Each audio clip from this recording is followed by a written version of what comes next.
Mesdames, Messieurs, bonjour. Je suis ravie de vous retrouver en cette matinée du 18 septembre 2020 pour 1h30 de direct. Alors ce matin, en compagnie du docteur Fethi Benachno, nous allons nous intéresser au diagnostic. Alors à quel moment on doit faire son diagnostic, quels sont les bons diagnostics et surtout comment se prendre en charge si jamais nos diagnostics sont positifs. Alors toujours sur le registre de la santé, nous allons revenir sur le 11e congrès euro-africain d'allergologie et d'immunologie clinique. Alors c'est le 11e congrès, comme je vous l'ai dit, il est organisé par la Société algérienne d'allergologie et cette fois-ci donc en raison de la conjoncture sanitaire actuelle qui a frappé le monde, c'est la première fois que ce congrès aura recours donc à la communication digitale et donc le congrès se fera par Internet. Voilà.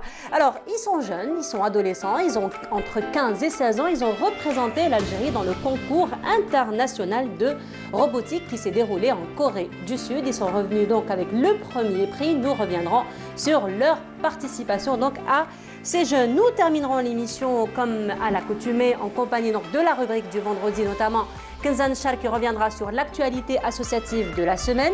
Yazid Ait Mahiddin sera parmi nous ce matin. Il reviendra lui sur l'une des grandes pointures, l'une des grandes figures de la littérature algérienne, notamment Mohamed Dib, puisque cette année nous célébrons le 100e anniversaire donc de Mohamed Dib. Alors ce matin, nous avons eu la triste nouvelle d'avoir perdu aussi l'une des grandes figures de l'histoire plutôt de l'écriture et de la préservation de l'histoire de l'Algérie, un chercheur en histoire. Il s'agit de Abdelmajid Merdassi, lui, donc qui est un grand ami de la télévision algérienne, puisque à chaque fois, il a toujours répondu présent, toujours répondu positif à tous les plateaux que nous organisons justement pour la promotion de l'histoire d'Algérie. Donc, paix à son âme, il nous a quittés donc, entre la nuit d'hier et de ce matin. Voilà donc pour le programme de cette matinée. Mais avant cela, comme à l'accoutumée, les nouvelles du ciel en compagnie de Mina.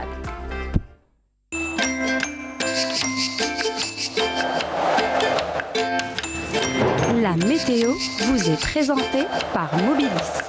Mobilis, Aynama Kuntum. Mina, bonjour. Bonjour. Ça va, Mina? Ça va. Alhamdulillah, on a eu quand même un beau soleil ce matin. Il faisait bon, il faisait frais. Un peu lourd, je trouve. Ah oui? Oui. Oui, peut-être. Un petit peu lourd. J'ai trouvé que c'était... C'est mon avis. Bon, après, vous me direz, les humeurs, voilà. Ensuite, tout dépendra. Hein. Exactement. Voilà. Et donc, qu'en est-il d'aujourd'hui, de la journée d'aujourd'hui? Comment va la passer? Très bonne question, on va le découvrir tout de suite. Alors bonjour à tous, effectivement, cette début de matinée, le taux d'humidité risque d'atteindre et même parfois de dépasser les 70% sur les régions côtières, un ciel plutôt voilé en journée sur l'ensemble des régions côtières ouest, centre et est du pays, voilé également sur les régions intérieures avec quelques orages isolés, des orages également vers l'extrême sud de l'Hogar et le Tassili, le Sahara oriental avec possibilité de quelques pluies éparses et puis on notera de fréquents soulèvements de sable. Les temps, oui. J'allais dire, je me suis réjouie trop vite ce matin finalement. Hein. Pourquoi? En disant qu'on a eu un beau soleil. Finalement, je me suis réjouie très vite. Hein. Très vite. Voilà, un taux d'humidité qui dépasse les 60%. Oui, c'est pas bon pour les cheveux aussi. Oui. Allez, je vais rien dire. Parce que c'est vrai. C'est vrai. C'est vraiment le plus gros problème. Hein, exactement. C'est notre plus gros problème. Notre plus gros problème. Tout à fait. Tout à fait. Alors on passe tout de suite aux températures de cet après-midi. Eh bien, on notera sur la moitié nord, 36 degrés du côté d'Alger. 30 degrés à Annaba, 39, on notera une hausse du mercure, notamment à l'ouest du pays, on notera un maximum de 42 degrés à Tiaret et Irilizan, 37 du côté de Tlemcen, on notera 31 degrés à Batna, 38 à Gardaya, 36 à Bachar, 43 degrés, Tindouf, Ain Salah, Bouchbadji Moukhtar, Ain Gazzam et enfin 42 degrés du côté d'Adarar. On passe tout de suite à l'état de la mer pour cet après-midi. On entrera une mer peu agitée sur l'ouest et le centre, plutôt calme vers l'est du pays, avec des vents entre 30 et 40 km/h à l'ouest du pays, entre 20 et 40 km/h sur le centre et enfin entre 20 et 30 km/h vers la partie est. Place tout de suite à l'Amérique du Nord pour aujourd'hui. Eh bien, on entrera un ciel plutôt couvert avec des pluies assez marquées à Washington, Mexico, Vancouver, un ciel dégagé à Dallas, Dallas, peu nuageux en Californie, voilé à Miami. Côté Mercure, on notera 19 degrés à Vancouver, 31 degrés à Dallas, 21 à Mexico, 32 à Miami et enfin 14 degrés à Montréal. Très belle matinée et à tout à l'heure midi.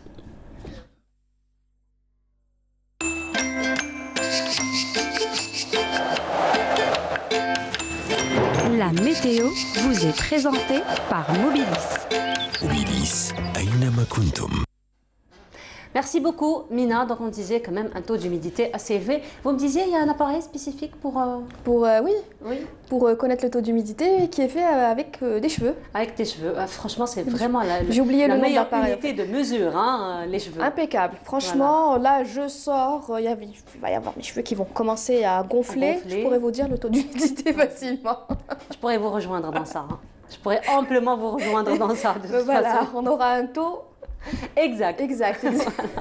Merci beaucoup, Mina, donc, pour les nouvelles. On vous retrouvera tout à l'heure après le journal télévisé donc, du midi et demain donc, pour Bonjour d'Algérie. Exactement. Merci beaucoup. Et Elé, alors Yazid, il vient de poser une question. Elé, qui c'est? Quoi? Al-Fartas. Al-Fartas, tant pis pour lui. Hein. Al-Fartas. Al-Fartas, parce que, voilà, donc, il pose une question très pertinente, Yazid.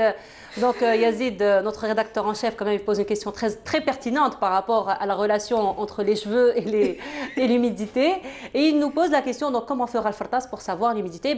Il va se référer tout simplement donc, aux cheveux des femmes. Voilà. Et voilà, il aura la réponse. Voilà, Yazid.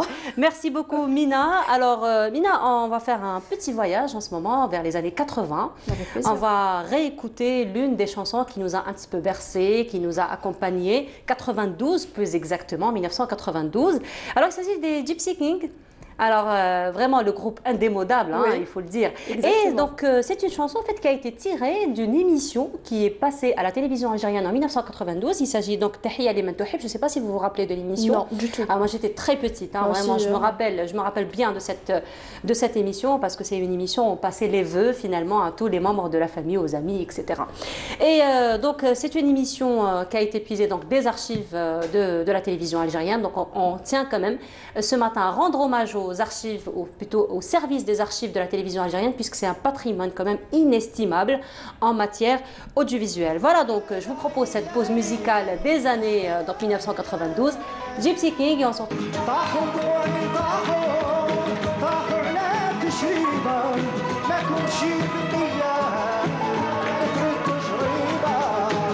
Et voilà, à présent, place donc à la santé, particulièrement au 11e congrès euro-africain d'allergologie, d'immunologie clinique, qui sera donc organisé par la Société algérienne d'allergologie. Pour en parler avec nous, le professeur Habib Douagui. Professeur, bonjour. Bonjour madame. Habib, professeur. Merci. Alors, professeur, c'est le 11e congrès, donc on va comprendre que ça fait 11 ans quand même que vous faites ce congrès. Ça devient quand même une tradition, n'est-ce pas, au niveau de votre société? C'est une grande tradition et c'est une tradition de générosité et de partage d'expériences, notamment avec nos collègues africains d'Afrique subsaharienne. Nous avons eu l'honneur et le plaisir de les recevoir pendant 11 ans, de les recevoir dans le service pour les former dans les domaines d'allergologie et dans le domaine de l'oncologie et des pathologies respiratoires. Et là, c'est une 11e édition dans laquelle nous allons continuer à échanger parce que le but de cette importante manifestation internationale, c'est de pouvoir échanger avec les équipes africaines, avec les équipes maghrébines, avec les équipes européennes, de telle manière à mettre le médecin au centre de nos préoccupations, le médecin généraliste, le médecin spécialiste à travers tout le territoire national, par un congrès qui va durer 3 jours et qui va permettre à tous les médecins du territoire, mais au-delà, puisque nous avons des inscriptions s'agissant d'un congrès digital, et on va en parler, nous avons des inscriptions de partout, d'Afrique subsaharienne, de France, du Maghreb et bien entendu de tout le territoire national. Alors, il faut dire quand même que la nouveauté, vous l'avez si bien dit, pour cette édition, on rappelle donc les dates, c'est du 30 septembre au 2 octobre. Et donc la nouveauté cette année, vu la conjoncture actuelle, c'est que vous allez passer à la communication digitale. Alors comment vous allez vous organiser, sachant que ça va être la première expérience? Nous sommes très fiers de dire que c'est le premier congrès digital qui aura lieu dans un pays du Maghreb et dans les pays d'Afrique subsaharienne, nous innovons. Le Covid nous oblige à innover et c'est extrêmement important de comprendre comment va se dérouler le congrès. Donc le congrès va se dérouler comme vous l'avez dit, sur 3 jours. C'est un congrès digital. Les sessions scientifiques, les ateliers, les symposiums ont déjà été enregistrés. Nous enregistrons toutes les sessions scientifiques depuis 15 jours. Et ces sessions scientifiques, ces ateliers, ces symposiums, ces ateliers pratiques vont être logés dans ce qu'on appelle une plateforme internationale. Et à partir de cette plateforme internationale, le médecin, d'où qu'il soit, de chez lui, de son lieu de travail, va pouvoir se connecter et recevoir l'ensemble du programme scientifique, et qui est un programme scientifique tout à fait habituel et avec des avancées diagnostiques et thérapeutiques. Nous avons la chance, cette année encore, d'avoir des conférenciers nationaux de renom, mais nous avons aussi des conférenciers internationaux d'Afrique subsaharienne. Je citerai le professeur Alexandre Boko Kwasi de Côte d'Ivoire, le professeur Toloba du Mali, le professeur Pefura du Cameroun, le professeur Ouedraogo du Burkina Faso, mais également avec des collègues du Maghreb, le professeur Tritar et le professeur Hamzaoui, qui sont les présidentes des sociétés tunisiennes d'allergologie et des maladies respiratoires.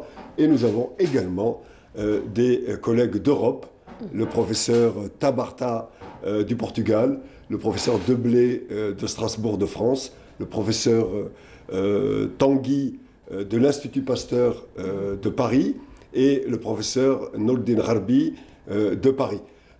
Tous ces conférenciers vont animer, présenter des conférences d'actualité. L'apothéose sera le vendredi 2 octobre, parce qu'à partir de l'Institut Pasteur de Paris, le professeur Frédéric Tanguy, qui est un virologue extrêmement connu dans le monde dans le domaine des vaccins, va nous présenter une conférence d'actualité exceptionnelle, puisqu'il va nous parler de l'état d'avancement des vaccins anti-Covid dans le monde. Donc vraiment, c'est un programme extrêmement intéressant. Et riche surtout, on voit quand même que c'est très varié. Alors, comme tous les congrès, j'imagine que ce congrès sera placé sous une thématique particulière, d'autant plus que cette année est une année aussi particulière pour la santé mondiale, mais aussi pour les allergologues, hein, du moment que la Covid-19 touche d'abord le système respiratoire. Vous avez tout à fait raison. Donc nous avons privilégié des sessions, toutes les sessions vraiment sont des sessions exceptionnelles, mais il y a effectivement, vous avez raison, 3 sessions qui m'apparaissent très importantes. 2 sessions sur le Covid. Je vous ai dit qu'il y avait un direct à partir de l'Institut Pasteur de Paris le 2 octobre, le vendredi 2 octobre, mais également des partages d'expériences. Nous avons naturellement donné la parole à tous les spécialistes qui ont eu à gérer cette Covid-19. Bien entendu, les professeurs de pathologie respiratoire, mais aussi les professeurs de réanimation. Nous avons une très belle conférence de mon ami, le professeur Chetibi, qui est le président de la Société algérienne de cardiologie, qui va faire une très belle et magnifique conférence sur Covid et pathologie cardiaque. Ça, c'est tous les aspects du Covid-19 vont être traités au cours de cette rencontre internationale. La deuxième chose qui me tient à cœur, c'est la session AINA. Alors AINA veut dire en anglais African Initiative for Asthma. Alors il faut que vous sachiez que les recommandations internationales de prise en charge de l'asthme et des maladies allergiques ont été rédigées par des experts internationaux du nord de la Méditerranée. Il nous a paru à nous, experts sur le terrain d'Afrique, qu'il fallait absolument écrire nous-mêmes ces recommandations. Pourquoi? Parce que les situations économiques, les situations de couverture médicale, les situations d'éducation sanitaire et sociale sont totalement différentes du nord et du sud de la Méditerranée. Je vous donne 2 ou 3 exemples. Savez-vous, et c'est que dans toute l'Afrique subsaharienne, je dis bien dans toute l'Afrique subsaharienne, il y a 170 pneumologues. Dans tous ces pays-là, il n'y a que 170 pneumologues. C'est insignifiant pratiquement, professeur. C'est totalement insignifiant. Pour votre information, dans notre grand pays, nous formons chaque année à peu près 100 pneumologues par an. Donc vous voyez bien que dans les pays frères et amis, que sont les pays de l'Afrique subsaharienne, la prise en charge de l'asthme par le spécialiste est une utopie. Donc on voit bien que les recommandations doivent plutôt se diriger vers les médecins généralistes et vers les personnels infirmiers. Ça, c'est un exemple parmi tant d'autres. Donc, j'ai réuni, la Société algérienne d'allergologie et d'immunoclinique a réuni au mois de mars un atelier de préparation de cette AINA, de cette African Initiative, cette initiative africaine pour la prise en charge de l'asthme. Nous avons réuni 13 pays à Alger, le 8 et le 9 mars, et nous avons fait des ateliers. Donc, ce que nous allons faire au mois de septembre donc, pour le congrès, c'est de présenter le premier rapport préliminaire. Ce sont les premières recommandations. Nous allons nous retrouver à Abidjan. Nous devions nous retrouver au mois de juillet. Le Covid en a décidé autrement. Mais nous allons nous retrouver probablement au mois de novembre pour écrire les recommandations africaines. C'est une première. Les recommandations africaines de prise en charge de l'asthme et des maladies allergiques, parce que manifestement, le deuxième exemple, je vous ai cité un exemple de couverture médicale, mais il y a un deuxième exemple qui est extrêmement important, c'est la disponibilité des médicaments. Les pays du nord de la Méditerranée ont beaucoup plus de facilité. L'Algérie et les pays du Maghreb sont à l'aise parce que nous avons pratiquement tous les médicaments du nord de la Méditerranée. Mais pour nos frères et amis de l'Afrique subsaharienne, avoir des médicaments, et des médicaments par exemple pour le traitement de l'asthme, ce sont les traitements associés. Vous avez le corticodinalé et le bêta-2 longue durée d'action, eh bien ce n'est pas disponible dans tous les pays en Afrique. On voit bien donc qu'il faut absolument faire des recommandations spécifiques qui tiennent compte des réalités sur le terrain économique, médicale, de couverture médicale, sociale, et ça c'est extrêmement important. Donc ça c'est le deuxième aspect qui me tient à cœur, mais il y a d'autres sessions qui intéressent le médecin généraliste, qui intéressent bien entendu le médecin spécialiste. N'oubliez pas que l'allergologie est au centre d'un certain nombre de spécialités, le pédiatre, le pneumologue, l'ophtalmologue, l'ORL, l'anesthésiste réanimateur, le médecin du travail, l'immunologiste, on voit bien, le laboratoire. On voit bien que c'est une spécialité au centre des préoccupations et au centre de spécialité, et donc il y aura des sessions multiples, des sessions sur l'asthme de l'enfant, des sessions sur l'asthme sévère de l'adulte, des sessions sur la rhinite allergique, une session sur l'angio-œdème héréditaire, et nous allons présenter les recommandations maghrébines de la prise en charge de l'angio-œdème héréditaire et d'autres sessions. À côté de cela, vous avez des ateliers pratiques. Alors, les ateliers pratiques intéressent beaucoup les médecins généralistes, et donc nous avons 6 ateliers qui seront animés par des experts. J'en citerai quelques-uns si vous le permettez. C'est celui de la lecture IRM, des cas cliniques de lecture IRM et de TDM par mon ami le professeur Borraro. C'est la fibroscopie bronchique, et beaucoup de gens sont intéressés par l'asthme chez l'enfant asthmatique. Il y a des indications, des précautions. Il y a un atelier extrêmement important qui porte sur les allergies aux protéines de vache et qui intéresse beaucoup les enfants. Il y a un autre atelier sur les allergies aux cosmétiques. Donc on voit qu'il y a une diversité. C'est un programme scientifique extrêmement diversifié, très riche, qui va intéresser les médecins généralistes et qui va intéresser les médecins spécialistes. Alors justement, professeur, là vous parlez quand même d'ateliers qui sont très importants, intéressants, variés, mais surtout ce sont des ateliers pratiques. Alors du moment que vous êtes passé cette fois-ci à la communication digitale, parce que de toute façon c'est l'alternative à la situation actuelle, alors comment comptez-vous orienter, gérer et présenter ces ateliers pratiques à vos participants? Alors c'est la question qu'il fallait poser. Heureusement que je l'avais posée, je suis contente. Parce que nous allons mettre, comme je vous l'ai dit, dans une plateforme internationale. Et il n'y a que les plateformes internationales, il y en a une dizaine dans le monde, et elles sont toutes américaines, les SF Shadid. Et c'est à partir de là qu'on va gérer le congrès. D'accord. Et donc, Les ateliers vont être mis sur la plateforme internationale. Le matin, je vous donne un exemple, par exemple, le mercredi matin, le congrès commence le mercredi matin, eh bien, le médecin va chez lui ou sur son lieu de travail se connecter sur l'ordinateur. Quand il va ouvrir son ordinateur, il va trouver un certain nombre de thématiques. C'est le mot du président, c'est la liste des conférenciers, c'est le programme général, c'est le programme par jour, c'est la liste des sponsors et c'est la thématique des e-posters parce qu'il y a aussi des communications par e-poster. Le médecin va cliquer sur le programme et il va se trouver à 8h, de 8h à 8h20, avec le premier atelier, qui est celui de la fibroscopie chez l'enfant asthmatique. Il aura, à ce moment-là, la possibilité de poser des questions. Et donc, tout le long de ces sessions scientifiques et de ces ateliers, le médecin pourra poser des questions. Et je vous fais une surprise, ça c'est le mercredi et le jeudi. Et puis, nous avons introduit une innovation qui est la vôtre, puisque le vendredi, nous avons répondre en direct toutes les sessions scientifiques, tous les conférenciers, tous les modérateurs des sessions scientifiques et des ateliers vont répondre le vendredi en direct, le matin et le soir.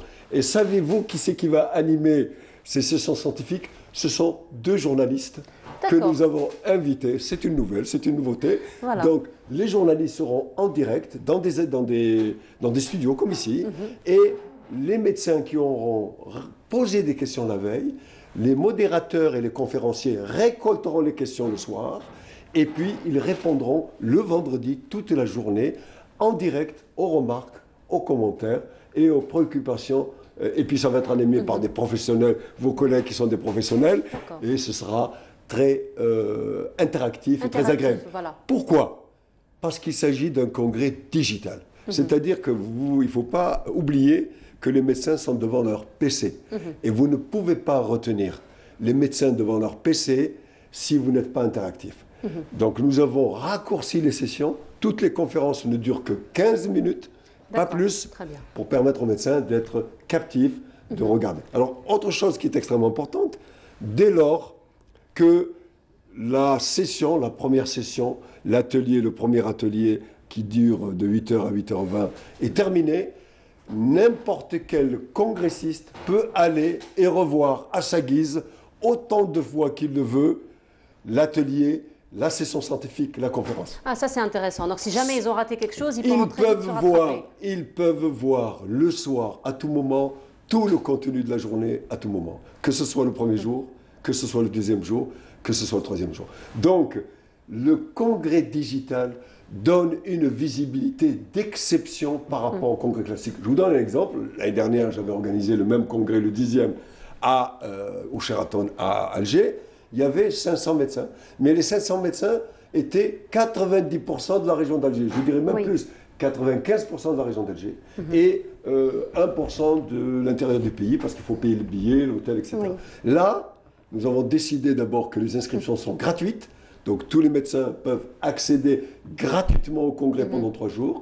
Mais surtout, tous les médecins de l'intérieur du pays, au-delà de l'Afrique, au-delà du Maghreb, peuvent voir le congrès digital. C'est ça la nouveauté. C'est ça quelque chose d'extraordinaire. Et puis, ce qui est extrêmement important, c'est que nous avons commencé l'inscription, tenez-vous bien, il y a 4 jours. Nous sommes à 4 jours à 1000... J'allais vous poser la question, justement. 1400 inscrits en 4 jours. Nous pensons dépasser les 2000 inscrits, ce qui ne s'est jamais vu dans un congrès, qui finalement va être un congrès classique, mais à domicile. Vous allez le voir à domicile, sur le lieu de votre travail, et vous avez surtout la possibilité, si vous avez raté une session, si vous avez raté un atelier, de le revoir à votre guise. Alors, l'échéancier pour les inscriptions, c'est jusqu'à quand? C'est jusqu'au 29. Très bien. Alors, nous étions en train de voir justement l'affiche qui oriente un petit peu par rapport à vos contacts pour ceux qui veulent encore s'inscrire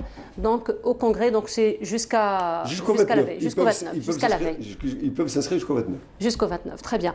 Alors, juste un petit peu pour revenir parce que vous étiez en train de parler des recommandations que vous allez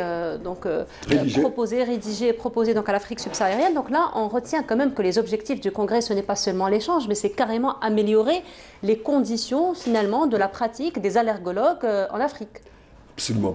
Permettez-moi, en toute sincérité et en toute franchise et avec honnêteté, de parler d'une grande idée qui a été mise par Monsieur le Président de la République lors de la réunion de l'Union africaine. Il a parlé d'une agence de développement africain. Le congrès euro-africain, le 11e congrès, les 10 congrès entrent dans cette stratégie. Nous partageons, et l'Algérie est un grand pays, le Maghreb est un grand pays. L'Algérie peut être le trait d'union entre l'Europe et pour l'Afrique subsaharienne. Nous avons des compétences, nous avons des expertises, et ce congrès-là, c'est un congrès qui permet de s'ouvrir à l'Afrique subsaharienne et de permettre à nos frères africains qui n'ont pas le même niveau de développement, qui n'ont pas le même niveau de formation continue, le niveau d'expertise, de pouvoir bénéficier. Donc c'est un partage, bien sûr, nord-sud, mais c'est surtout ce congrès, cette 11e édition, est un partage scientifique, d'amitié, de générosité entre le Sud et le Sud. Et ça me paraît le plus grand message de ce congrès euro-africain d'allergologie clinique qui est à sa 11e édition. Permettez-moi, s'il vous plaît, avant que je n'oublie, parce que j'ai peur d'oublier, de remercier très sincèrement, mais alors du fond du cœur, le magnifique bureau de la Société algérienne d'allergologie, qui travaille, nous sommes 30, et c'est Douagui qui apparaît, mais ce sont les 30 qui travaillent, et donc je ne voudrais pas ne pas leur rendre un hommage, un vibrant hommage, parce qu'ils font un travail magnifique, ainsi que le collège des enseignants du CES d'allergologie du Mukinek. Et remercier les partenaires et les firmes pharmaceutiques, sans lesquels ces congrès, malheureusement, ne peuvent pas avoir lieu. Je tenais à le dire tout de suite pour ne pas l'oublier. Et ben voilà, votre message, c'est sûr, il est passé. Alors, professeur Douagui, il faut dire que cette fois-ci, c'est votre première expérience avec la communication digitale. Alors, est-ce qu'on peut dire qu'aujourd'hui, pour la santé particulièrement, la communication digitale est un véritable levier pour la santé, pour la promotion de la santé? Madame, c'est une révolution numérique qu'il faut faire dans notre pays.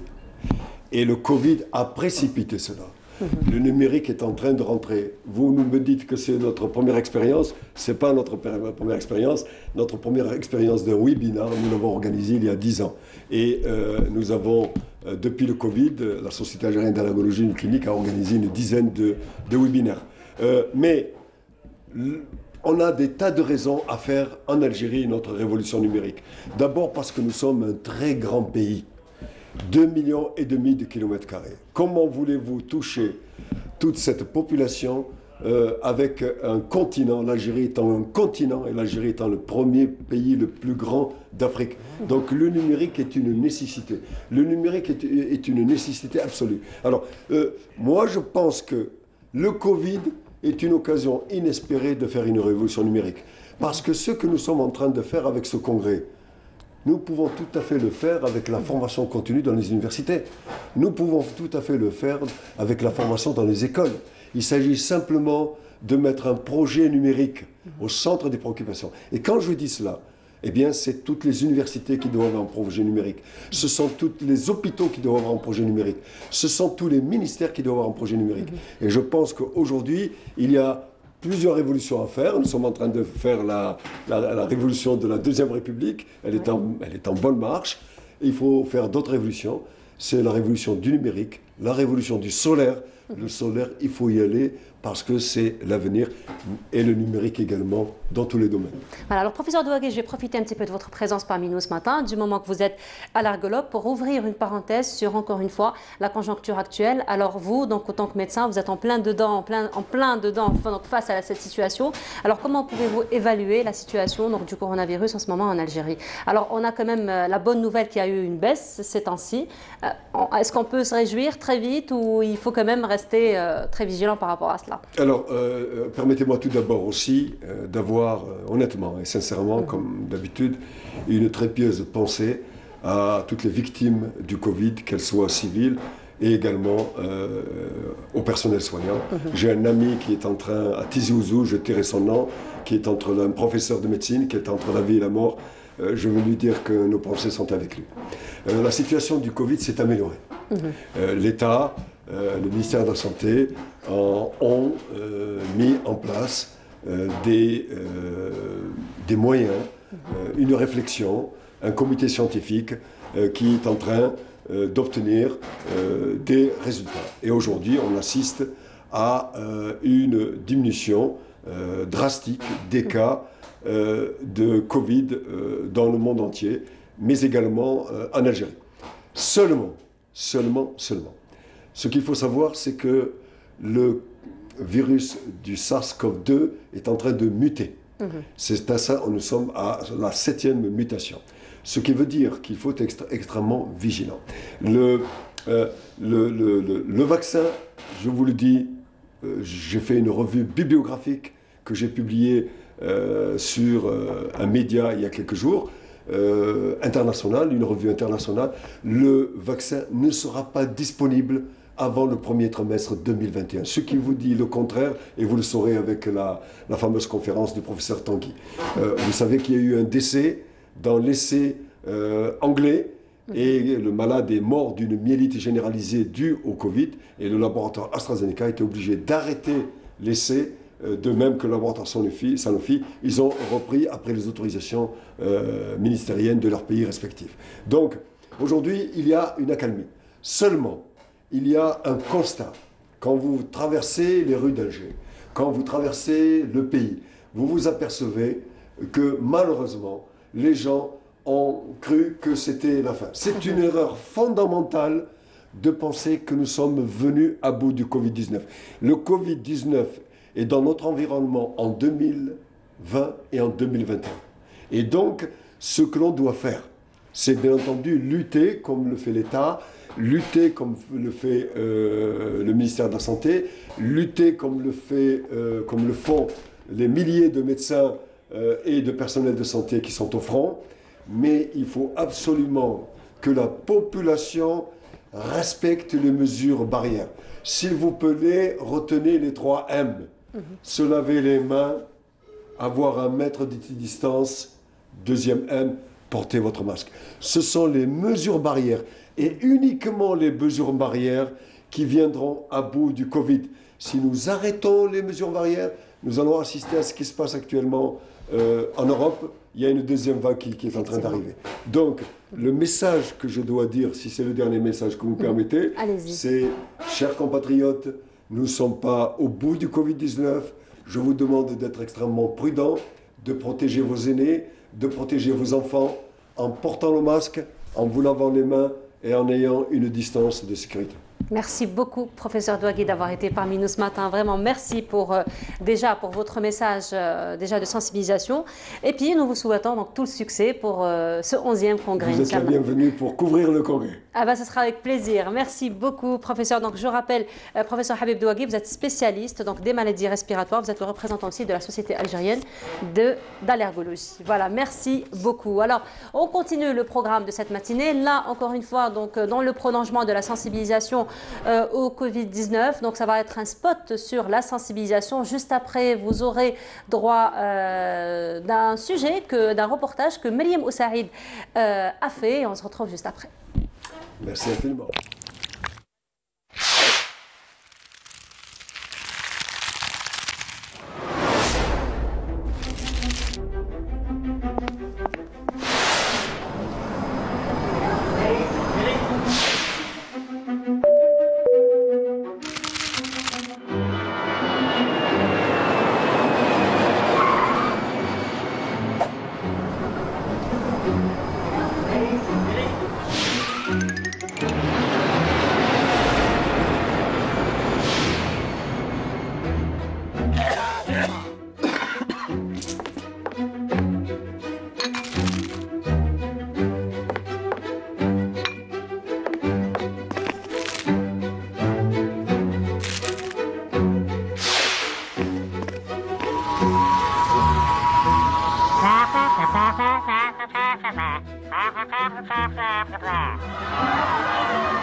Située à Sidi Rachid, dans la wilaya de Tipaza, la ferme Ibrahim jouit d'un emplacement et d'un panorama exceptionnel sur les plaines de la Métidja. Le complexe se compose d'une laiterie et d'une unité de transformation et de production de produits laitiers. Mais la particularité de cette ferme, c'est d'avoir aménagé un espace familial en installant des bancs sous une pinède pour accueillir les acheteurs et leur offrir un espace de dégustation et de détente. L'idée, c'est non seulement de mettre en évidence, c'est-à-dire montrer aux gens qu'on existe, parce que comme vous avez remarqué, on est pratiquement absent sur le marché par rapport à la chaîne de froid, et pour mieux valoriser la gamme de nos produits et faire connaître aux gens que c'est des produits naturels à base de lait de vache et sans conservateur. D'accord. Qu'est-ce que vous proposez comme produit? Alors, on a une très très large gamme de produits laitiers, notamment le lben, le zabadi qui est l'équivalent du raïb avec une couche de gras à la surface. On a aussi du yogourt à base de brassé, à base de purée de fruits.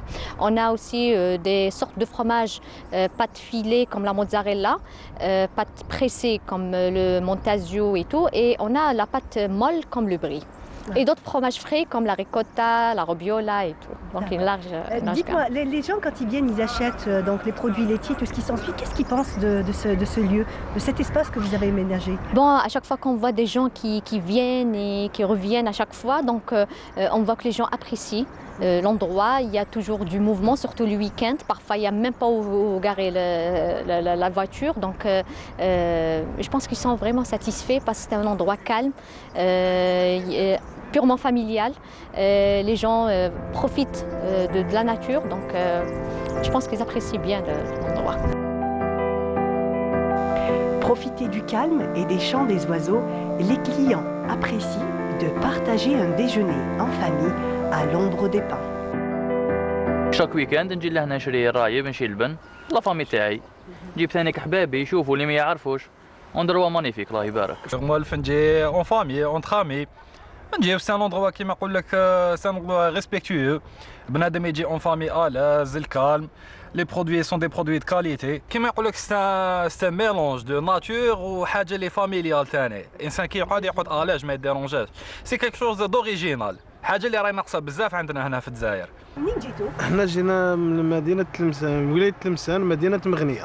الله يبارك. الله يبارك فيك. واش عجبكم في هذا؟ منظر هايل، منظر هايل، شباب بزاف، طبيعي، ومن عجبنا الأخ جينا عنده ضياف، وجابنا لهاد البلاصة قالنا نجيب الولاد هنا، جابنا خونا وحبيبنا هذا. ورحنا نفطروا هنا إن شاء الله ونشوروا إلى ربي كتب. جينا حواسين برك عند حبيبنا خونا هذا. جينا قال لك نديكم بلاصة شابة سي فري شابة بزاف ويعطيه الصحة مولاها الله يبارك الله يزيد له. وماذا بينا كيما هاد البلايص هادو يزيدوا يكثروا ماشي غير هنايا في تيبازا لازمنا وحده في بليده ولازم في الجزائر لازم وين ما كاين بلاصه كيما هادي ماذا بينا حنا يكثروا هاد البلايص كيما هادي. Joindre l'utile à l'agréable, acheter ses produits directement de chez les producteurs est la meilleure façon de découvrir et de partager les savoir-faire. Et comme je vous le disais en début d'émission, ils sont adolescents, ils ont juste 15-16 ans, ils ont représenté l'Algérie, ils ont été lauréats donc, du concours international de robotique. Ils sont parmi nous ce matin pour revenir un petit peu sur leur expérience. Et il s'agit donc de Nariman Hadjissi. Nariman, alors je rappelle que Nariman et toute l'équipe qui a représenté l'Algérie viennent de Sétif. Ils ont pris la route ce matin à 4 h du matin juste pour participer avec nous et pour donc partager ce moment. Merci beaucoup. Merci pour l'invitation. Alors Nariman, vous êtes enseignante, donc c'est vous qui avez pris en charge les garçons. Donc on va, voilà exactement. Et avec nous également Nazim Asfiren. Oui. Nazim Sabah al-Khair, marhaba bik, bonjour. Bonjour, merci. Alors Nazim, vous êtes aussi donc, participant à ce concours. Alors il y a deux autres aussi qu'on va découvrir dans un petit moment, ils vont nous rejoindre. Mais avant cela, nous allons partir donc à Nanterre, en France, en compagnie donc, de Monsieur Kader Salmat, lui qui est maire adjoint de la mairie de Nanterre. Monsieur Salmat, est-ce que vous êtes avec nous? Bonjour. Oui, bonjour, je vous entends, je ne vous vois pas, mais je vous entends. Bonjour, marhaba bik, معليش حنا on vous voit. On vous voit. Alors, Monsieur Salmat, nous avons une question quand même assez importante pour vous, pour la prise en charge donc, de la communauté algérienne qui se trouve à Nanterre, particulièrement cette conjoncture donc, du Covid et particulièrement donc, de la prise en charge des Chibani qui s'inscrit donc une action qui s'inscrit un petit peu dans la lutte contre la précarité. Est-ce que vous êtes avec nous? Oui, je suis avec vous. Voilà. Est-ce que vous m'entendez? On vous entend très très bien. Très très bien. Sabah al-khair à tout le monde et à vos invités sur le plateau. Merci. Merci. Donc, en tant que maire adjoint, donc, je peux témoigner de la situation de nos Chibani, c'est-à-dire ces Chibani qui sont de la première génération de l'immigration et en quelque sorte nos parents.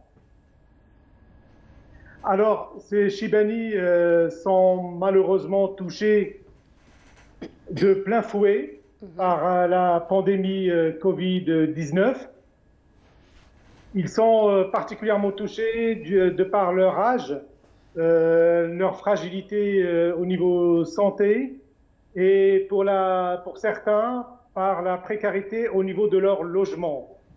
Donc ils sont particulièrement isolés et ici en France et particulièrement nous ici à Nanterre, avec le tissu associatif, nous essayons d'aller au plus près d'eux pour essayer de non seulement les informer, les sensibiliser et les mettre au plus près des structures de dépistage et afin de mieux voir s'ils sont atteints par le virus, et s'ils ne le sont pas, avoir tout un travail de prévention en direction de cette population.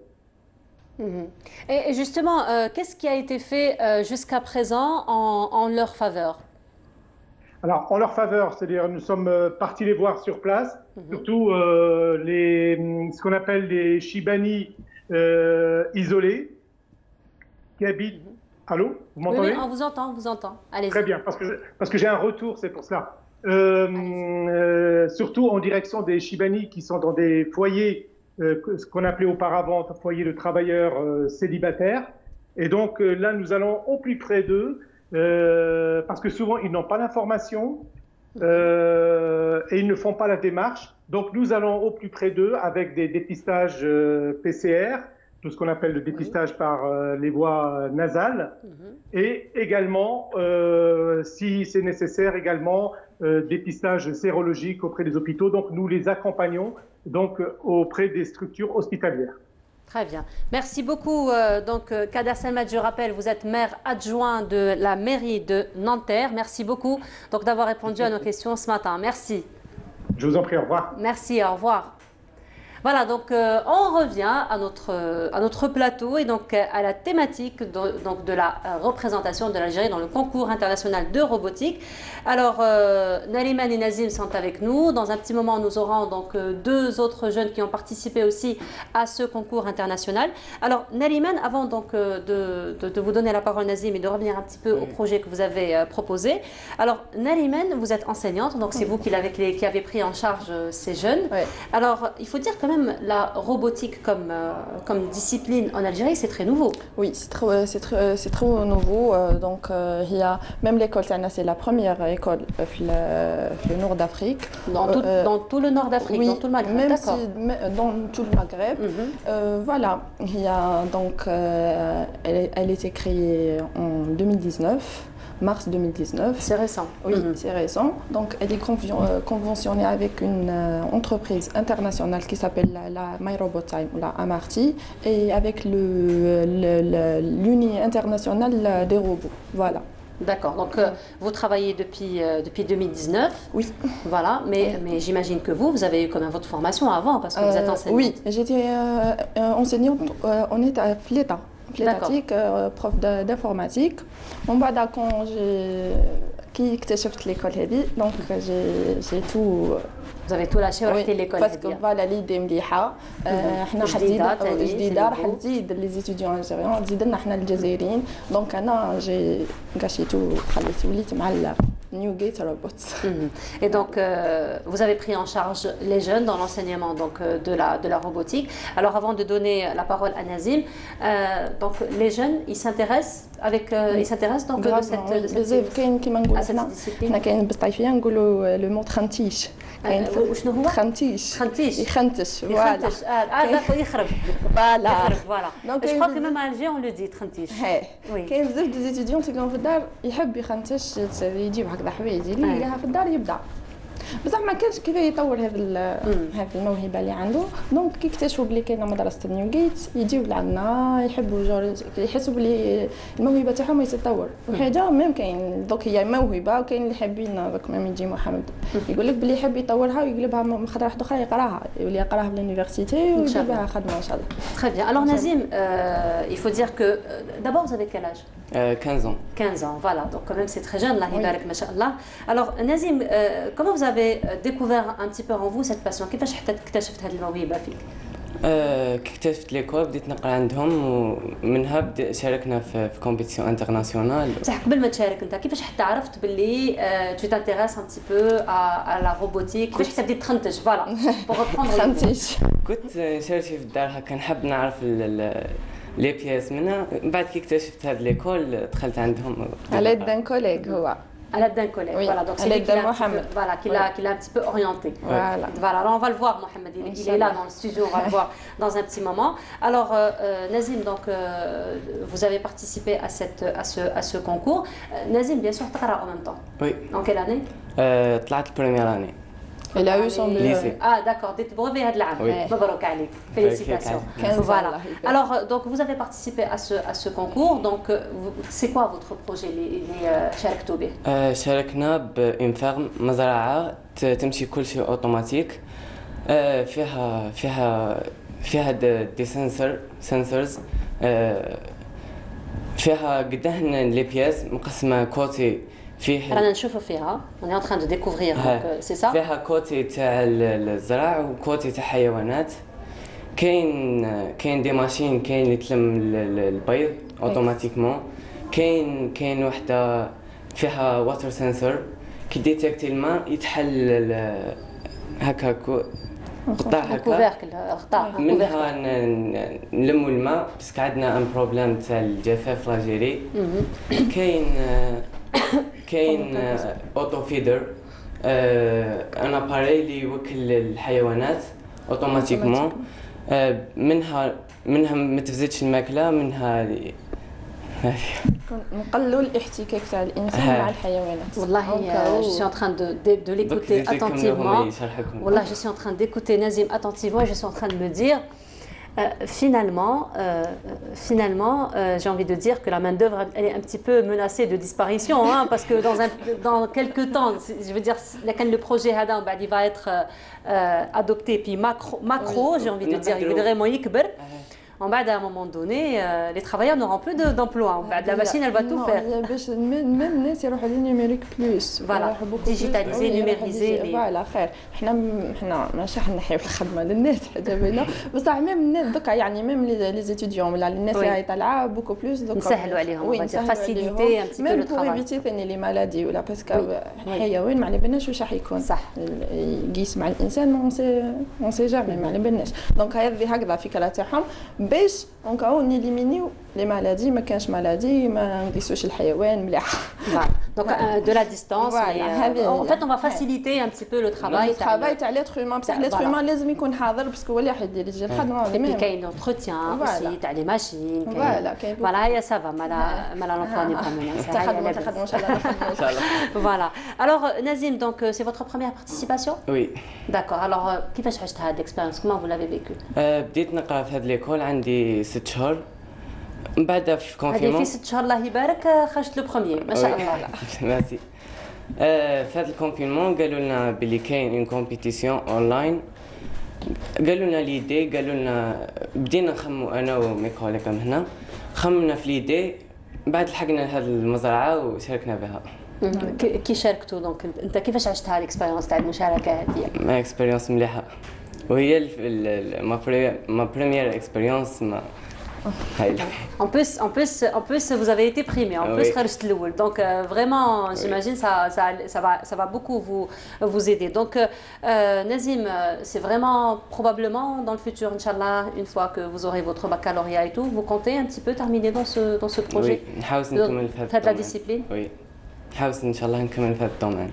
Inch'Allah, Inch'Allah. Alors, Nariman, il faut dire que votre école, c'est pas la première fois qu'elle participe à ce genre de concours. On a participé en juillet 2019 في لاكوري كيف بصح وين الاولاد راحوا ديبلاسيو كاين 3 زيليف دايلي محمد موزاي امينه وعطوي محمد هما بارتيسيبيو وميم قراو 3 موا مارس افريل مي جوان 3 موا وبارتيسيبيو في لاكوري ولحقوا الدومي فينال كما امينه لحقت الله يبارك يعني دومي فينال وجابوا يعني ما قراوش 3 موا برك 3 موا ما شاء الله 3 موا ومن بعد هي سيتي بريفي نورمالمون الكومبيتيسيون انترناسيونال تاع 2020 تكون في لا روسي ومن بعد سالمون الكوفيد ما اون بو با بو دونك لا كوري خمت باش دير كومبيتيسيون اونلاين وين باش لي زيليف يقعدوا ثاني ماشي يقراو هكذاك بوغيان برك يروحوا يبارتيسيبيو ويشوفوا في لي زونكوراجي ثاني فوالا لي زونكوراجي هذه هي حنا واش درنا في ليكول اون ا شوازي لي ميور les premiers في l'école on a partagé les groupes il y a normalement maximum chaque groupe fait 3 étudiants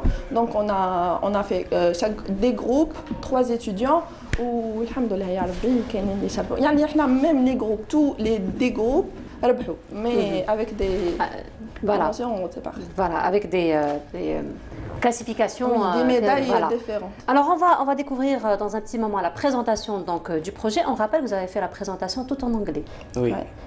Voilà, donc vous n'avez pas de problème avec l'anglais, pas du tout. Donc c'est parfait. Même l'école, on fait les cours en anglais. En anglais, oui. très bien. En anglais même. هكذا باسكو بور يعني باش نكونوا مع العصر انا فوالا سي كلير هي لا langue des sciences donc la langue des sciences c'est la langue internationale et puis c'est vraiment la langue avec laquelle on travaille le plus très bien alors merci beaucoup donc Nariman et Nazim alors vous allez rester quand même avec nous dans le studio en attendant de retrouver vos collègues pour développer encore plus donc de ce projet mais avant cela je vous propose de voir la présentation donc du projet de la ferme intelligente que les jeunes donc que ces jeunes ont présenté lors du concours robotique pour lequel donc ils ont été primés. Alors je vous laisse découvrir.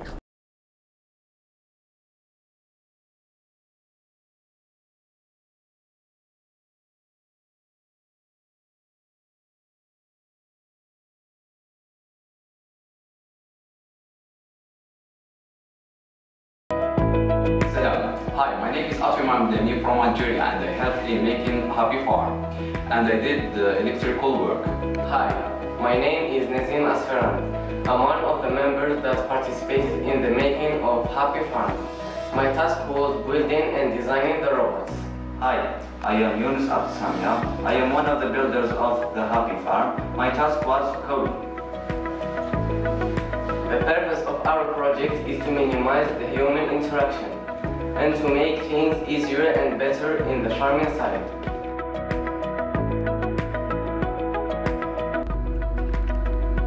Here, we used 2 IR sensors in the front, equipped with 2 servo motors in the sides that will lift the cover if needed.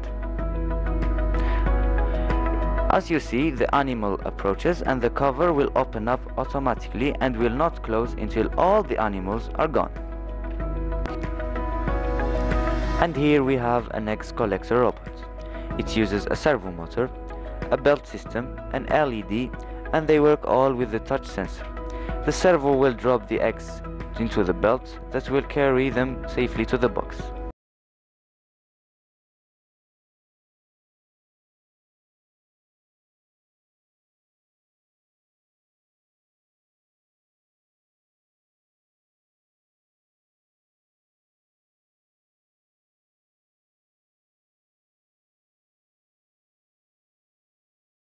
As you can see, we used the arm to lift the box full of eggs and take it to the storage room.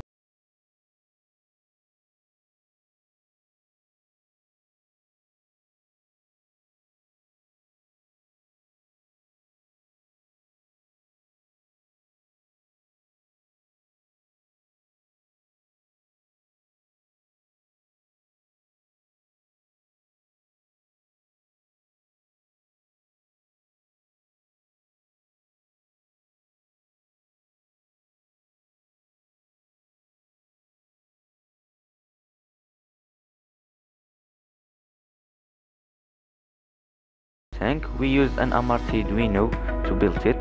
It can auto-refill if it's raining. This right here is the rain meter. If it senses rain, if the cover will open. As you can see right here, it opens, and then after time it gets dry, and the cover will close automatically. Et voilà, c'était donc un extrait de la présentation donc, du projet, la ferme intelligente qui a été présentée par le groupe de l'école Newgate Robot, qui ont été lauréats à ce concours. Et donc le reste du groupe qui a participé vient de nous rejoindre. Il s'agit de Abd Samir Younes. Younes, bonjour. Marhaba bik. شكرا على الاستضافة. Marhaba bik Younes. Et avec nous aussi Mohamed Atoui. Bonjour, marhaba bik. Oui, صباح الخير لاباس. Voilà, alors ça s'est passé, il faut dire, en Corée du Sud, et ça s'est donc déroulé en ligne à cause donc de la conjoncture sanitaire qui a frappé le monde, bien entendu. Alors, Younes, Mohamed, vous avez quel âge? 15 ans. 15 ans. 15 ans, Allah Ibarak. Donc, comme Nazim, vous avez eu votre brevet cette année دخلنا على 5 سنين. donc في deuxième lycée. دeuxième année. Deuxième année. كيف محمد؟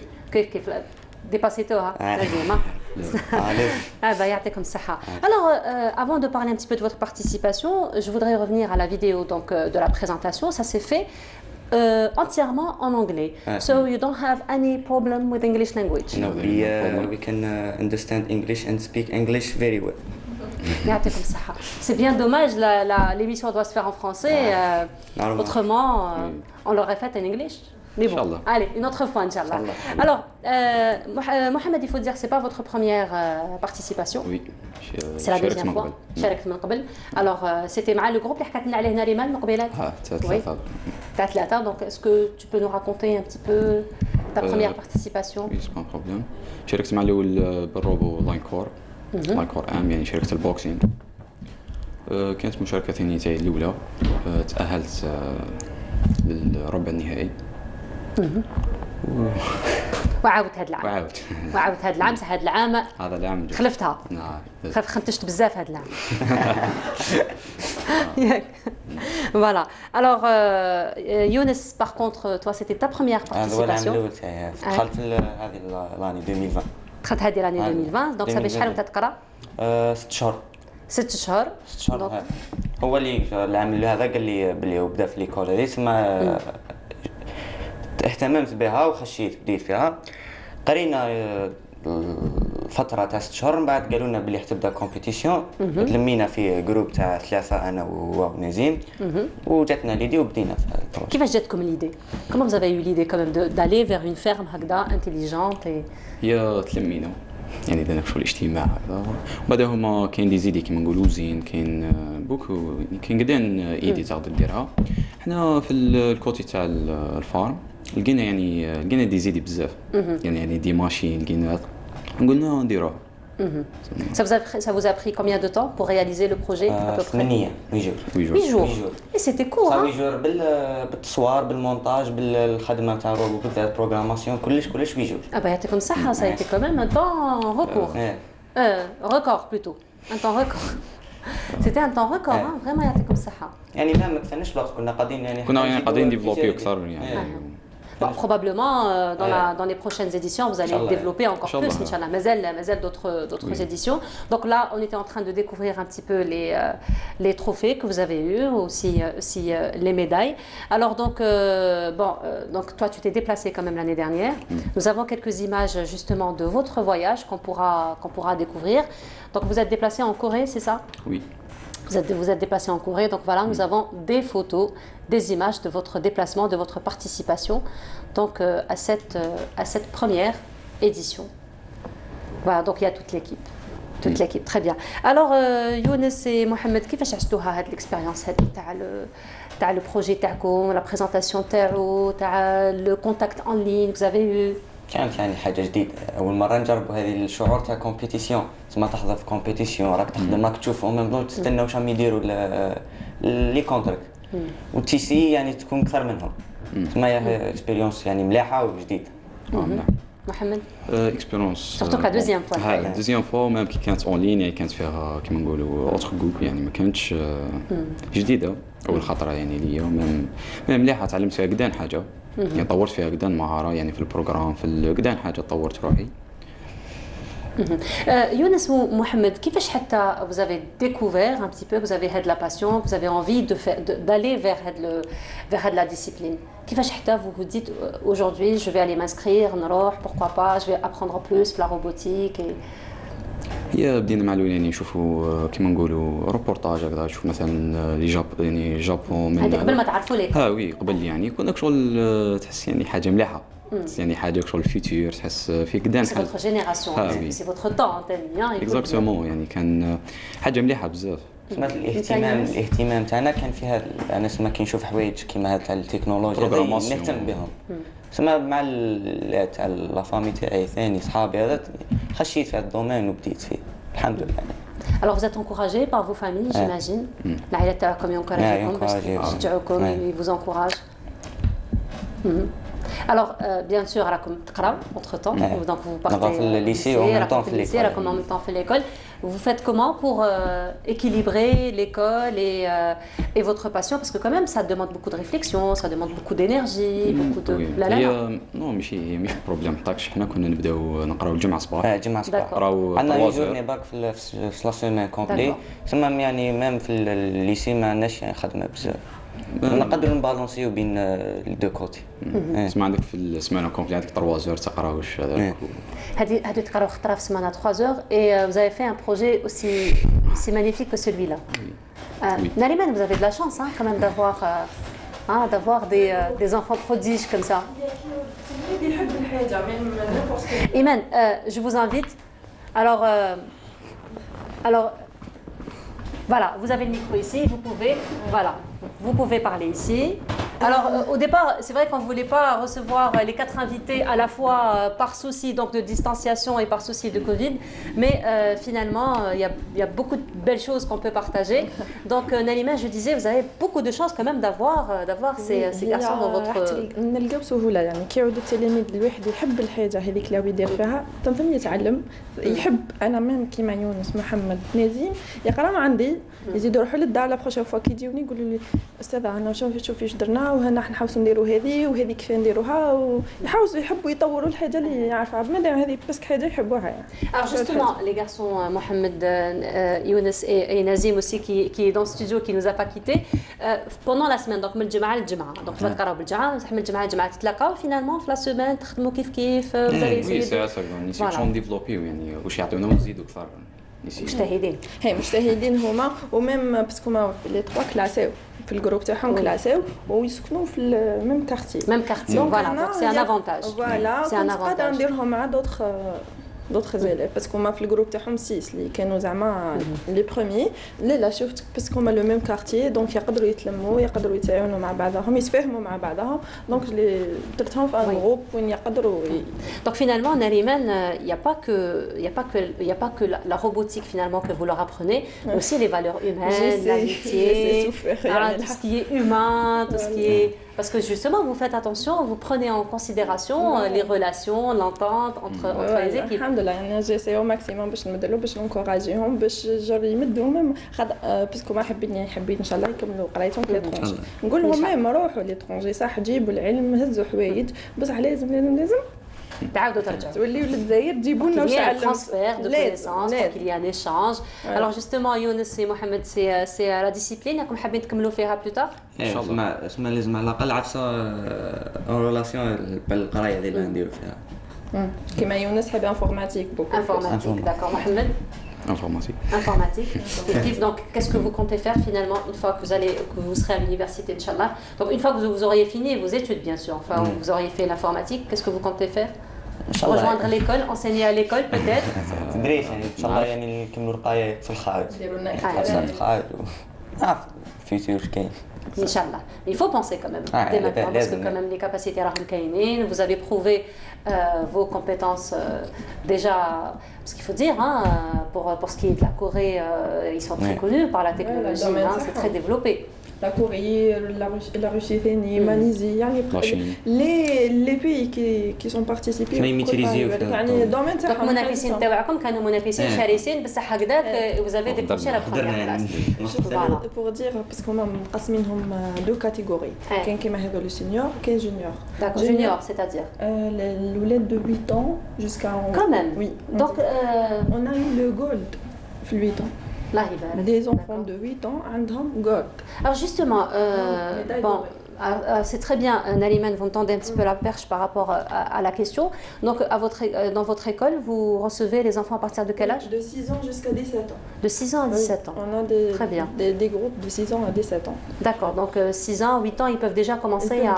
Déjà commencer à des étapes. Par exemple, il y a la programmation, Arduino, PC, programmer des instructions, il y a des ordres le robot. Par contre, le lettrage, on ne peut pas avoir PC ou des instructions.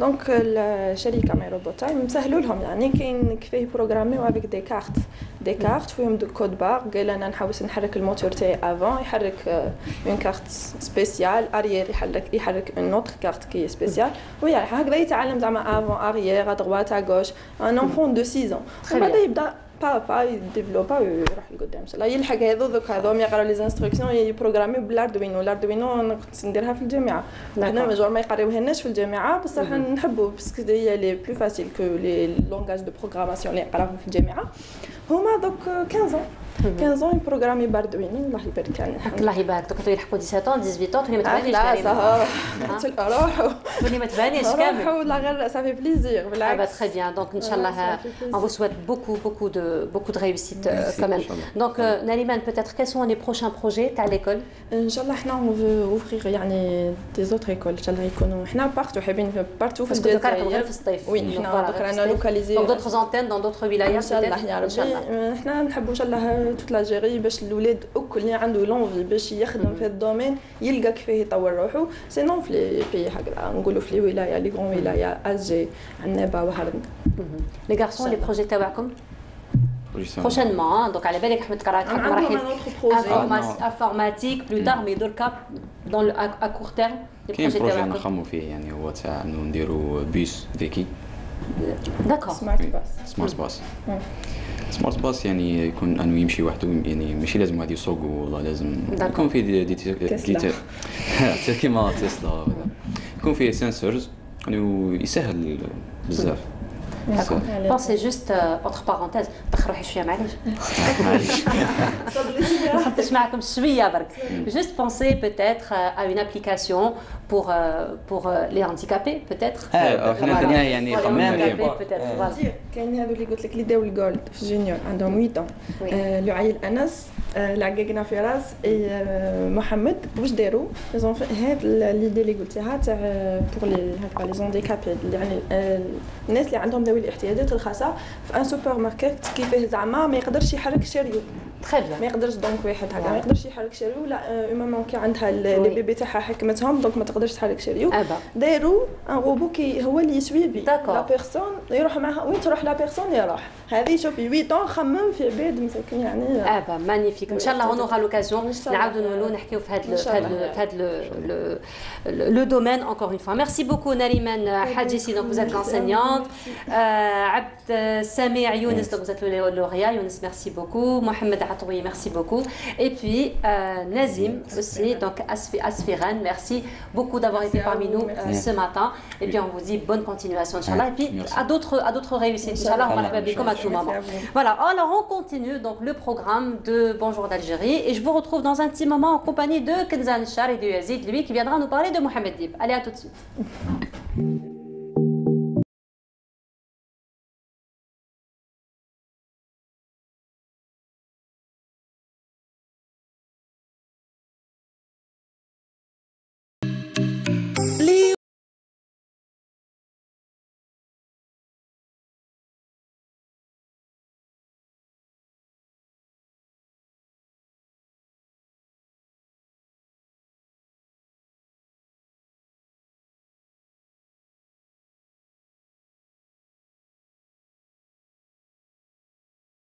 ونحضر البحر من بكري جاي في الموجه نتاع البحر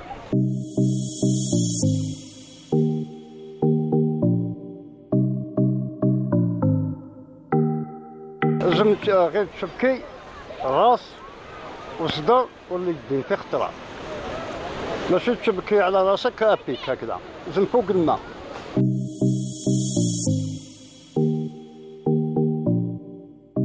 Un parfum de nostalgie flotte à l'évocation de son mythique plongeon du haut des falaises du Chenois. خدمت 15 سنة متر ناجور، واحد العام 84 ماتوا 3 جماعة. مات واحد وزوج حيين. لا جبل هذا. واحد طاح من فوق، جاو يجبدوهم زادوا طاحوا زوج هما. كي تشبكت انا كنت نخدم في الحماية راح. وصلت فماك لقيت لي بومبي بالحبيلة، أنا ما حبيتش نهبط بالحبيلة، تشبكت. كي وصلت تحت لقيت هذاك الميت قدامي. ومن بعد جبناهم الزودياك خرجناهم من لابلاج. C'était combien de mètres? هذاك واحد 200 متر 200 250.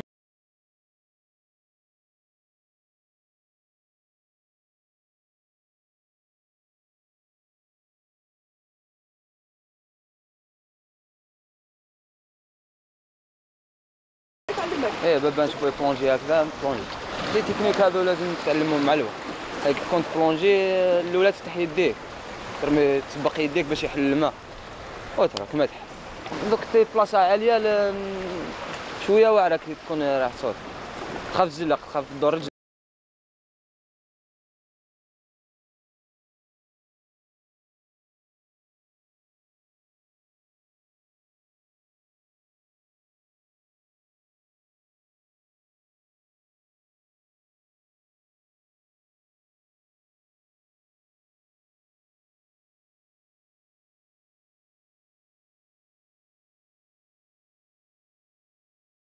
فيها دو بارتي، كاين بارتي بلاج نخليوها للضياف ولا بارتي تاع لي كريك. احنا ولاد الشنوا صدر اون سو باس بوكو سور لي كريك. وعلاش؟ خاطر نقيه لي كريك ديجا سي بور سا كون ا ابري بوكو دو بلونجون. Il y a une beauté cachée sous les eaux que certains œuvrent à préserver. Nous sommes Plugging Association Algérie. Dina Al-Cherchal, en collaboration avec le club Aqua Ulysse, on a fait une sortie en mer avec des kayaks. On a ramassé des déchets sur la côte, ici, et on les a sortis. Après, on a fait une collecte de déchets ici sur la crique. Cette jolie crique qui est malheureusement, je ne vais pas dire, c'est de l'inconscience des citoyens qui viennent ici.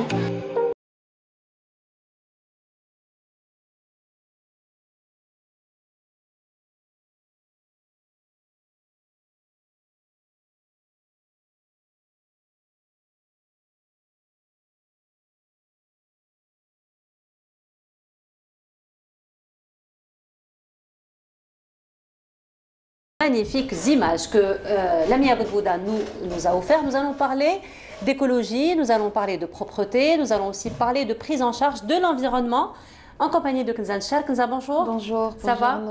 Ça va très bien. Alhamdulillah. Alors je reviens à vous dans un petit moment, mais avec nous ce matin, Yazid et Mouhidine. Yazid, bonjour. Bonjour. Ça va Yazid? Ça va. Yazid, c'est mon rédacteur en chef. Hein. Je vous présente mon rédacteur en chef. Moi, je suis le serviteur des téléspectateurs. Et voilà, alors Yazid, ce matin, justement, on va créer en votre compagnie une petite tradition en faveur donc d'une grande pointure de la littérature, notamment Mohamed Dib, puisque cette année, c'est le centenaire donc de la naissance de Mohamed Dib. Absolument, donc sans plus tarder, Mohamed Dib, donc on connaît tous la trilogie Algérie, oui. Mais il y a aussi la trilogie nordique, ou plutôt pas une trilogie parce qu'il y a plus de 5, de 6, des fois on oublie l'infant mort, on oublie l'arbre à dire, voilà. Et puis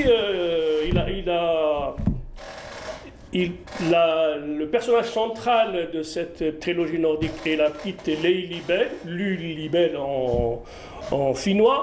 Et en fait, l'auteur transmet à cette fille, qui devient un petit peu la princesse, l'héritière pour dire la bonne parole et pour dire des mots justes. Donc c'est un peu la bonne parole où sort de la bouche des enfants en fait. Donc par exemple dans L'Enfant mort et L'Arbre à dire, ce sont deux livres qui fusionnent, je pense. On peut les mettre comme ça devient carrément un... Enfin, c'est une continuité finalement dans les idées, dans le cheminement des idées. En fait, L'Arbre à dire, c'est un peu la morale de l'enfant mort. En fait, là, c'est un peu scénarisé, c'est un peu écrit d'une manière imagée, et là, c'est la morale, ça, c'est la philosophie de la vie, c'est le sens. Là, c'est la fille qui a une quête de sens, et là, on retrouve le sens, en fait. Alors, vous savez, ce qui m'a marqué le plus dans le livre de L'Arbre à dire, c'est lorsque Mohamed Dib a parlé un petit peu des prénoms et des choix des prénoms, finalement, et comment, finalement, les Chinois peuvent arriver à un âge particulier, changer carrément leur prénom, parce que c'est d'abord quelque chose de personnel. Donc, finalement, toute la philosophie est là. Absolument, il revient sur les prénoms, sur la langue, en fait. Ouais. C'est une dissertation sur la langue. Donc, voilà. Moi, je voulais juste, avant de partir, de choisir un petit passage de... Comment faire mes lunettes, je ne sais pas, voilà, de lunettes. De près, voilà. Donc, il parle par exemple ici de la Finlande. Il dit tous les lacs du pays, il y en a tant. Ensemble, à leur tour, s'ils ne vont pas contempler le ciel et ses étoiles comme un miroir, qui se regardait dans un autre miroir, on ne saurait du coup qui est qui. Donc, c'est un clin d'œil à la Finlande et à ce monde du silence et de la beauté. Il y a aussi, par exemple, mon pays, ça c'est Lilibel qui parle, mon pays, ce n'est pas celui de papa, mais ce n'est pas moins un désert en quelque sorte, un désert d'eau, de forêt et de rien, où seul le silence connaît mon nom, pour autant qu'au désert, on ait besoin d'un nom. Enfin, je reviens à l'idée du nom que vous venez d'en parler. Voilà, effectivement. Alors Yazid, vous l'avez si bien dit, ce sont deux livres quand même qui se complètent. Alors si vous deviez donner un conseil peut-être aux téléspectateurs, par lequel devrions-nous commencer si on veut lire L'Enfant mort, parce qu'il y a cette Lilibel qui est un personnage vraiment dans ce dialogue avec les arbres, ce dialogue avec le désert, avec le grand-père qu'on cherche, etc. Donc il est passionnant. Et puis, c'est pas un livre pour les paresseux parce que on arrive à 2 pages, 3 pages, et puis il faut vraiment faire un effort pour de lire un peu, d'essayer de vivre un peu le texte et d'essayer de comprendre. Voilà, c'est pas un livre pour les... Moi j'étais paresseux, mais là, avec Mohamed Dib, j'arrivais quand même à lire et à... Vous le décrivez, en tous les cas, vous le décrivez très très bien. Donc même pour les paresseux, vous le décrivez tellement bien qu'on a même bien envie de lire. Là, elle doit parler parce que Mohamed parle de nature, de la terre. Tout à fait. Merci d'ailleurs d'avoir bien choisi. Merci d'avoir bien choisi son passage. D'ailleurs, j'aimerais vous faire participer et justement partager avec vous une image et je vous demanderai quel est le sentiment quand vous regardez cette image. Alors on va la découvrir parce qu'on n'a pas vu avant. Kenza, vous nous prenez un petit peu au dépourvu. Alors on va voir un petit peu l'image. C'est une image que je rappelle qu'on voit tous les jours. Donc c'est une image qu'on voit... celle-ci ? Non, c'est une image qu'on voit tous les jours dans notre quotidien, quand on est dans la voiture, quand on est dans la forêt, quand on sort. Alors moi, qu'est-ce que vous ressentez quand vous regardez ça ? Ça, pour moi, je ressens carrément de la colère. D'ailleurs, ça m'est arrivé plusieurs fois de klaxonner, et essayer de dépasser un petit peu la personne pour lui faire la morale, même si c'est par la fenêtre. Mais ça, c'est la colère. Comme ça, basta, c'est bon, arrêtez, cessez. Et justement, c'est un geste qu'on voit tous les jours et qu'aujourd'hui, on en a plus que marre de voir ce genre de gestes, que ça soit par des... C'est pas exclusivement par... C'est tout le monde, c'est tout type de citoyen, enfin tout type. C'est tous les âges qui pratiquent ce geste-là qu'aujourd'hui, on en a marre. On ne peut plus continuer comme ça. Si les adultes font ça devant les enfants, les enfants... Tout à fait. Et donc, bon, passons aux solutions. Donc, aussi justement, ces derniers temps, sur les réseaux sociaux, on est passé à un phénomène qui est la dénonciation. Donc, quand on voit un geste pareil, on dénonce. Donc, on dénonce sur les réseaux sociaux, donc en taguant ou en identifiant des pages de grande influence. Par exemple, quand on est sur Instagram, c'est la page J'affiche des aides, ou encore Make Algeria Clean, Clear Again, ou encore des influenceurs tels que Hassan de Alventurous. Donc, mais aussi, dénoncer, c'est bien, mais passer à l'acte, c'est encore mieux.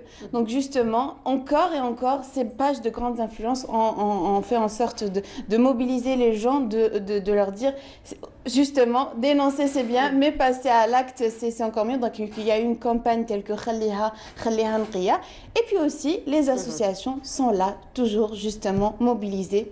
Même des associations qui ne sont pas dans le domaine environnemental, mais c'est devenu tellement flagrant, tellement pesant, parce que ça crée en nous une certaine agressivité entre nous, les citoyens, de voir ce genre de gestes. Donc il y a cette organisation nationale du tourisme durable qui a fait une campagne de nettoyage des plages tout récemment à Bousmaïl, où son rôle était de mobiliser les gens, les citoyens qui étaient sur place, sur la plage, de au moins laisser leur plage propre. Pourquoi aussi on en parle, c'est que demain, il va y avoir une journée mondiale de nettoyage. C'est le World Cleanup Day. Donc c'est une mobilisation à travers le monde, où on demande justement aux gens juste de laisser l'endroit propre. Et d'ailleurs, demain, il va y avoir une mobilisation au niveau de la plage Sablette de 8h à midi, où vous allez justement, vous, des citoyens qui peut-être veulent s'inscrire ou adhérer à des associations, par exemple, telles que l'Organisation nationale du tourisme durable, qui, elle, s'intéresse... On est en train de voir l'affiche, justement. Voilà, donc vous pourrez aller à la rencontre aussi d'associations et d'organisations qui sont en écologie. Par exemple, cette Association nationale du tourisme durable, qui a pour vocation le tourisme à sa triple dimension, donc l'écologie, l'économie et aussi l'aspect social. Donc elle s'intéresse aussi à la préservation des forêts, elle s'intéresse aussi à la création d'emplois et la valorisation du patrimoine local. Donc on vous encourage à aller justement, même si vous êtes... C'est bien par rapport au Sablette, parce que auparavant, par exemple, moi c'est une idée comme ça que je lance. Avant, il y avait tout le lot de la mer, donc elle a été récupérée dans de grands réservoirs, et tout le grand Alger, il a été lavé carrément avec l'eau de la mer. Donc du coup, on respire l'iode, qui est important pour la santé, et puis il y avait tout le grand Alger, la Casbah, Bab el Oued, etc. Ils sont carrément lavés à l'eau de mer, voilà. Et c'est tellement bon et plaisant quand on part dans un lieu naturel où on le trouve propre. Mais par la suite, dès qu'on trouve une bouteille ou autre, ça devient très frustrant. C'est stressant aussi. C'est très stressant. Et par la suite, qu'est-ce qu'on peut dire à nos enfants? Qu'est-ce que nous, du moins, on a été plutôt éduqués. Enfin, on a eu quand même la chance de pas, quand on part dans un lieu sauvage, dans des plages sauvages, on les trouve réellement sauvage, j'aimerais dire, ou vraiment naturel. Mais aujourd'hui, dans le bassin méditerranéen, nous ne sommes pas seuls responsables de tous les déchets qui se rejettent sur nos côtes, mais le bassin de la Méditerranée est un réservoir de ces déchets-là. Donc il est très très important ne serait-ce que de prendre un petit sachet et puis juste laisser l'endroit propre. Après, si on peut encore, l'acte civique et l'acte citoyen, si on peut ramasser encore les déchets de nos concitoyens ou de sensibiliser, ça ne peut que être bon. Et puis surtout, nous ne sommes pas... C'est des gestes qu'on voit tous les jours. Même quand on part dans des lieux touristiques, nos ancêtres nous ont laissé de belles images, de belles fresques. Alors imaginez que nous allons laisser Omar Zaïd Amina. Ça fera pas honneur, ça nous fera pas très honneur. Donc laissons notre passage propre. Donc rendez-vous demain au niveau partout dans le monde aussi, nettoyez et laissez votre passage propre surtout. Voilà, merci beaucoup Kenza, Yazid, merci beaucoup donc, pour le partage. J'ai juste une petite pensée pour un ami et un voisin qui est un grand lecteur, c'est un type qui est un bouffeur de livres, il nous a quittés hier, et on reste quand même avec ce registre d'hommage puisque nous avons perdu un ami de la télévision algérienne, donc l'un des écrivains de l'histoire de l'Algérie, Abdelmajid Merdassi, donc il nous a quittés entre la nuit d'hier et aujourd'hui. Il a été notre invité il n'y a pas si longtemps pour le 20 août justement. Pour le 20 août, donc c'était avec lui que nous sommes revenus sur cette date phare de l'histoire de l'Algérie. Donc on vous laisse quand même redécouvrir un petit peu cet extrait qui nous a, donc un extrait de Brise d'été qui est passé donc le 20 août dernier et qui nous a justement regroupé, là où nous avons invité Abdelmajid Merdassi, donc une profonde pensée à lui, à toute sa famille, donc nous présentons toutes nos condoléances à toute sa famille. Voilà, donc nous arrivons au terme de notre émission. Merci beaucoup de nous avoir suivis. Ce sera avec un très grand plaisir que je vous retrouverai demain matin, donc à partir de 9h. Et je vous laisse donc avec cet extrait en compagnie d'Abdelmajid Merdassi. Le congrès se tient. Et c'est vrai que c'est un tournant historique. Pourquoi? Parce que on met en place des institutions qui vont diriger la résistance. Le congrès, au-delà des thèses et tout, il sort avec une direction nationale, le Conseil national de la Révolution algérienne, avec 34 membres, 17 membres titulaires, 17 membres suppléants, avec un CCE, Comité de coordination d'exécution, qui est une manière de gouvernement qui dirige effectivement la résistance avec 5 membres. Il est important de regarder que parmi les membres du CCE, 2 d'entre eux au moins étaient des figures emblématiques du courant centraliste, pour dire que la logique d'union, de rassemblement mise en place par Aben fonctionne. Mais on va peut-être revenir, on va peut-être évoquer le 20 août 57. Certainement. Parce qu'il est très on va l'évoquer ce matin. J'espère qu'on aura l'occasion d'en reparler.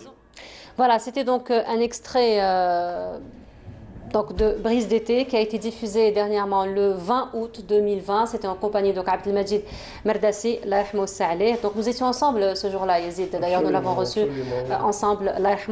Voilà, donc nous arrivons à la fin de notre émission. Merci beaucoup de nous avoir suivis. Je vous donne rendez-vous demain, Inch'Allah, à partir de 9h, toujours pour votre rendez-vous. Je vous souhaite une très agréable journée.